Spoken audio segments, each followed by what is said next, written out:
How to overcome life's challenges with Buddha's compassion.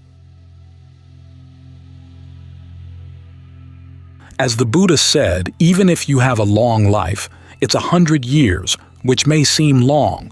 But as you're approaching the end, you look back, and it's nothing. Time eats everything as it eats itself. We're encouraged to have unlimited mind states, unlimited goodwill, compassion, empathetic joy, equanimity, but our resources are limited, our time, our energy, which means that we have to choose our issues very carefully. Notice that after the Buddha's awakening, the issue that he focused on was one that all of us have in common, which is that we want happiness, and yet our actions lead to suffering. And unlike some teachers who try to make us embarrassed about our desire for happiness or denounce it as selfish, he said that there's nothing wrong with the desire for happiness, it's just that we go about it the wrong way. He also said that if you can focus on this issue and clear up this issue, you take care of everything else. So we have to look at the issues we carry into the practice. Old wounds, old battles, old issues. How many of them are worth carrying or continuing to carry? How many issues can we take on and actually handle properly? We hear about people who find that they only have a few months left to live and they suddenly change their way of living. They get a sense of what's important to them and what's not, and they let the unimportant things fall aside. It's good that they do this, but it's a shame that they had to wait until the last 3 months. As the Buddha said, you should be prepared to go at any time, which means you have to really pare down your issues right now. I was reading a while back about a woman general in the army who every day at the beginning of the day would make a list of the 10 most important things that had to be done that day, in order of importance. Then she would strike out the last 8 and focus on the first 2. The Buddha would have you focus on 1. What's the cause of your suffering right now? Where is your suffering?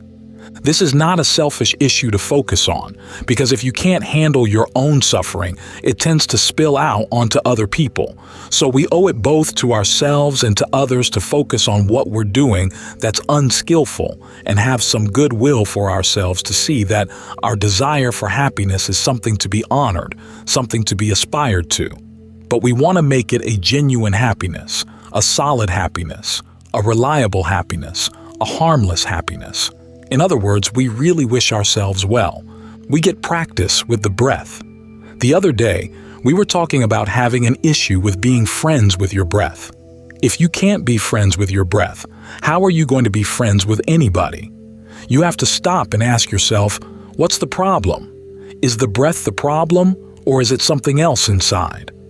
A lot of us come from other traditions where we're taught to think very little of ourselves, and we either accept that or react in the opposite direction. But neither of those attitudes is helpful. Simply wish yourself well.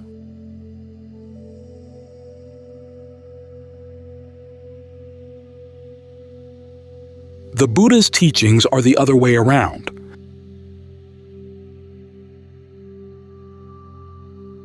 As for the question of whether you or anyone else deserves to be happy, the Buddha never talked about deserving. He was here to put an end to suffering, whether deserved or not. That's pretty radical. You know the story about Angulimala, who had killed 999 people and then, not long after the Buddha taught him, became an arahant. A lot of people like that story. It shows that no matter what your background, there's hope. But we have to remember that at the time, there were a lot of people who didn't like what had happened and were pretty upset. Here was Angulimala, who had killed all these people, and he was literally getting away with murder. You could say that he deserved to suffer, but the Buddha didn't take that into consideration at all. He said, here's a person who's suffering really badly, and his suffering is spilling out and affecting other people. By curing Angulimala's suffering, or showing him how to cure his suffering, he saved a lot of other people too. So if there's the question of whether you deserve to be happy or not, you learn how to put that aside. Realize that that's a non-issue. The issue is that you've got actions. The mind is an active principle, This is something Ajahn Mun talked about a lot. As he said, the mind flows out. There's the source of the mind, like the source of a river. Things keep flowing out, and that's the problem. It's not that things outside are coming in to cause problems. The problem is in the way we flow out toward things, and it's not going to stop unless we learn how to do it really skillfully. Our actions are really, really important.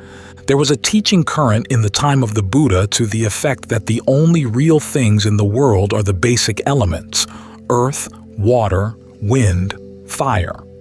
They had a few other elements as well, but the elements were the only things that existed. Actions were non-existent. Thoughts were non-existent. This also meant that there was no basis for precepts.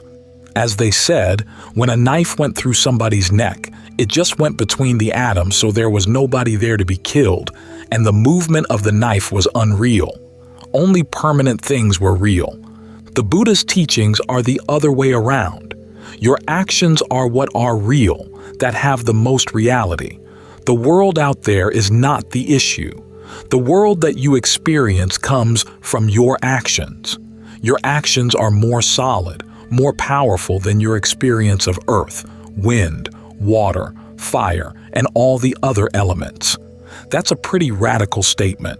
This is why the Buddha keeps focusing back on what you're doing right now, because what you're doing right now is the big shaping force in your experience. And all of us, regardless of our past, regardless of what other people have told us, have the perfect right to learn how to act skillfully, to find happiness. So learn to see the issue of genuine happiness as the big issue. Learn to see the issue of genuine suffering as the big issue too. They go together, and have some goodwill for your own happiness. The Dhamma that the Buddha taught is for the purpose of putting an end to suffering and for finding true happiness. It's interesting that when the Buddha talks about people who are wealthy, but extremely miserly and frugal, he doesn't say that it's really good that they've learned how to put aside sensual desires. He said there's something really wrong with them. If they can't learn how to appreciate some pleasures for themselves, how are they going to appreciate other people's having pleasure? They're going to be jealous. They're going to be resentful.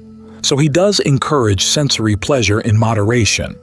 He says there are pleasures that are perfectly harmless for the mind.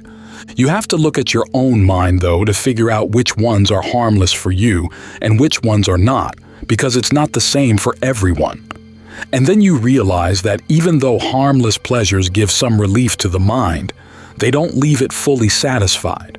What would be a higher level of pleasure? The word sukha runs everywhere from just plain old physical pleasure, ease, well-being, all the way up to bliss. Nibbana is the ultimate sukha. The Buddha doesn't want you to be afraid of pleasure. He says to learn how to appreciate which pleasures are actually helpful for you on the path to the ultimate pleasure, and which ones get in the way. The same with pains. Some pains are helpful for you on the path. You want to learn how to use both pleasure and pain and not be overcome by either. But the purpose of all this is to create in the mind a state of genuine well-being and concentration. When you have that well-being, what misery is there to slosh out on other people?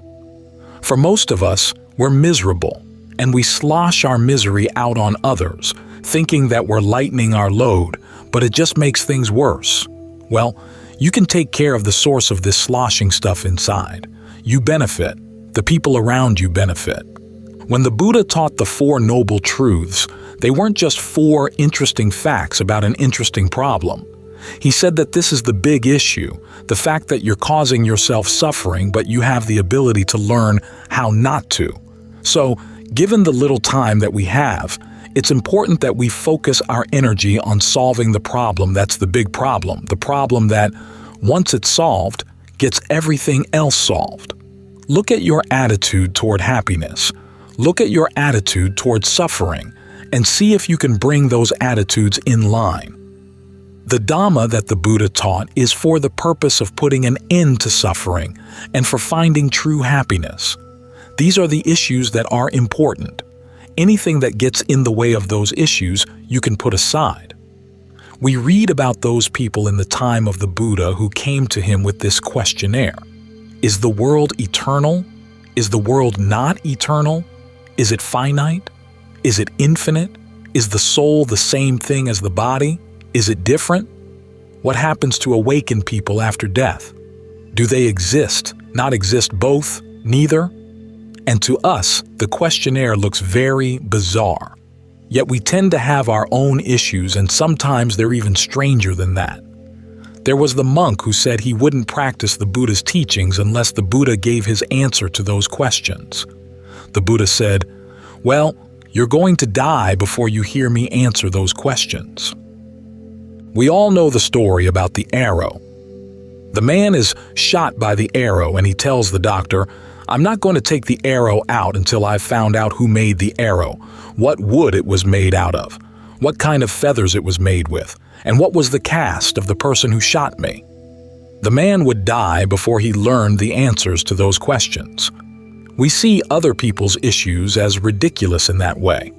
We have to learn to see a lot of our own issues as ridiculous in that way too. The issues that are getting in the way of our gaining the most from the fact that we've been exposed to the Buddha's teachings, and we have the chance to practice them, at least for now.